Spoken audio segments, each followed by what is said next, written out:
Hello बच्चों, आज के इस वीडियो में हम जानेंगे कि करण कारक और अपादान कारक क्या होते हैं।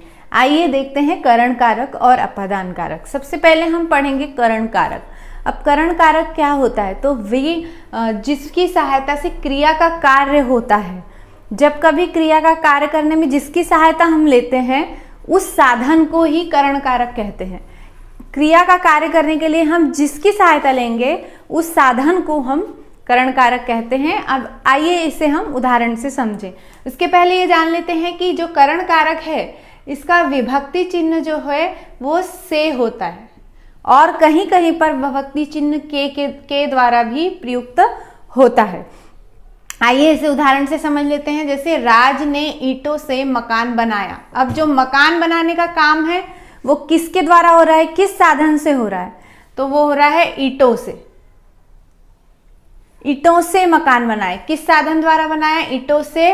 और यहाँ पर से क्या हो गया, विभक्ति चिन्ह हो गया और ईंटों जो हो गया वह करण कारक हो गया। तो यहाँ पर ईंटों से करण कारक है।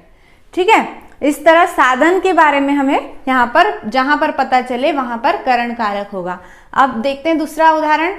पुलिस ने डंडे से चोर को पीटा। अब जो पीटने का काम हो रहा है, चोर को पीटने का काम कैसे हो रहा है, किस साधन से हो रहा है, तो डंडे से हो रहा है। तो यहाँ पर यह क्या हो जाएगा, करण कारक हो जाएगा। अब बालक गेंद से खेलता है। तो खेलने का काम कैसे हो रहा है, किस साधन के द्वारा हो रहा है, बताइए। जी हाँ, गेंद से हो रहा है। तो यहाँ पर गेंद से करण कारक है। पत्र के द्वारा सूचना मिल गई थी। तो पत्र के द्वारा सूचना मिल गई थी, किस सूचना काहे से मिल गई थी, किसके द्वारा मिली थी, पत्र के द्वारा। तो यहाँ पे पत्र के द्वारा जो है सूचना मिल गई थी। तो यहाँ पर पत्र क्या हो गया, करण कारक हो गया। ठीक है, अब इसी तरह और कोई वाक्य आप बना सकते हो तो प्लीज कमेंट बॉक्स में लिखिए। कोई भी एक वाक्य करण कारक का बनाइए और लिखिए कमेंट बॉक्स में। जैसे बालक ने पत्र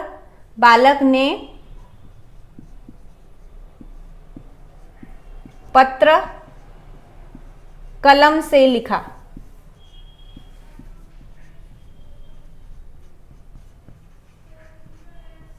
अब यहाँ पर आप बताइए कि साधन क्या है, करण कारक क्या है, यहाँ पर कौन सा साधन है, आप कमेंट बॉक्स में प्लीज लिखकर बताइए। चलिए अब हम देखते हैं कारक। अपादान कारक वह है जिसमें जिस पद से अलग होने की बात हो रही हो, अलग होने के बारे में बताया जा रहे हो, या तो किसी का तुलना का भाव हो, या तो कोई दूरी बताना हो। वैसे अधिकतर इसमें जो है इसमें अलग होने के भाव पर ही प्रश्न ज्यादा आते हैं, परंतु अगर कई बार ऐसे प्रश्न आ जाते हैं कि जिसमें दूरी बताने के बारे में भी हो और हमें पता ही नहीं चलता कि ये अपादान है या नहीं है, हम कंफ्यूज हो जाते हैं। तो इसमें 3 पॉइंट है, एक तो अलग होने का भाव पता चले, या दूरी बताने का भाव पता चले, या तुलना का भाव प्रकट हो, तब हम अपादान कारक वहां पर होता है। अब जैसे इसका विभक्ति चिन्ह से है, वहां आपने करण कारक में देखा उसका भी विभक्ति चिन्ह से है, और अपादान कारक का भी जो विभक्ति चिन्ह है वह से है, लेकिन यहाँ पर अर्थ दूसरा होता है। आप देखेंगे उदाहरण से आपको समझ में आ जाएगा। उदाहरण, यहाँ से बाहर निकल जाओ। अब यहाँ पर यहाँ से बाहर जाना है, तो यानी क्या हो रहा है, स्थिति कैसी बन रही है, दूर होने की, अलग होने की स्थिति बन रही है।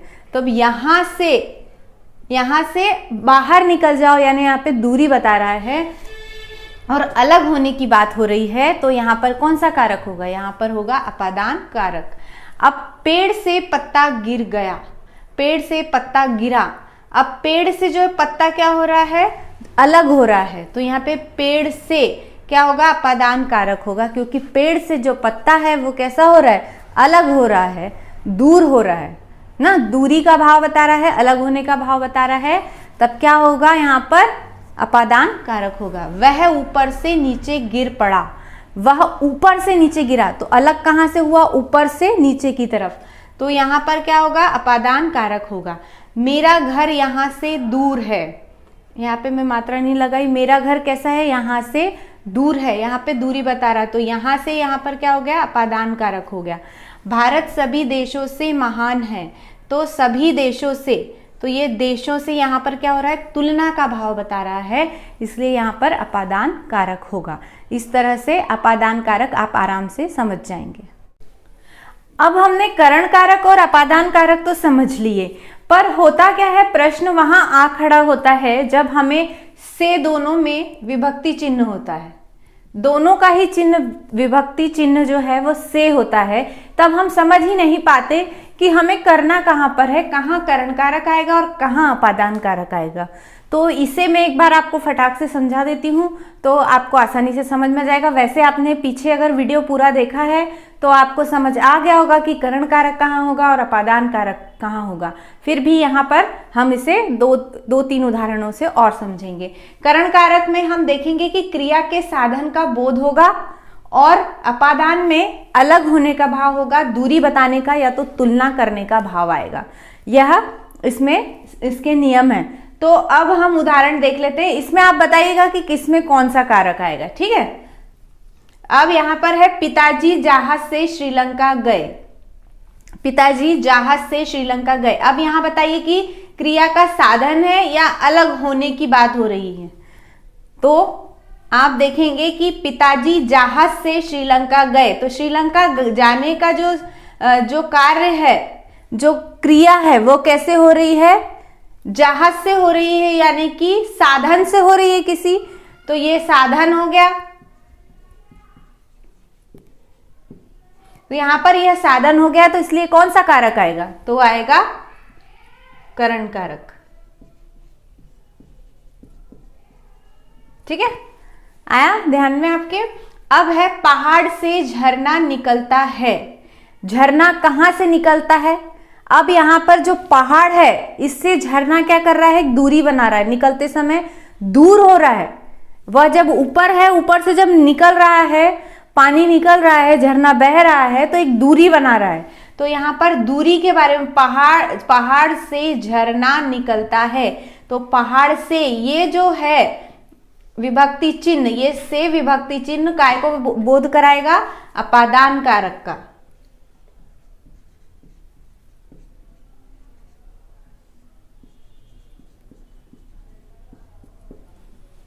अब बच्चा गिलास से दूध पी रहा है, तो जो दूध पीने का काम है वो कैसे हो रहा है, किसी साधन से हो रहा है, तो ग्लास से, यानी कि यह कैसा हो गया, यह हो गया करण कारक, क्योंकि यहां पर साधन की बात हो रही है, तो ये क्या हो गया, करण कारक।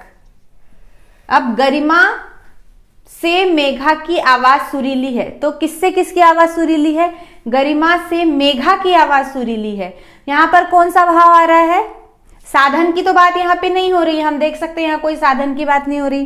तो यहाँ पे जो से है इसमें कौन सा भाव आ रहा है, तुलना का भाव आ रहा है। गरिमा से मेघा की आवाज सुरीली है, यहां पर क्या आ गया, तुलना का भाव आ गया। तो जब भी कभी तुलना का भाव हो, दूरी बनाने की बात हो या अलग होना, किसी से अलग होना या किसी चीज से अलग होना बताया गया हो, तो वहां अपादान कारक होगा। तो यहाँ पे क्या कारक होगा, अपादान कारक।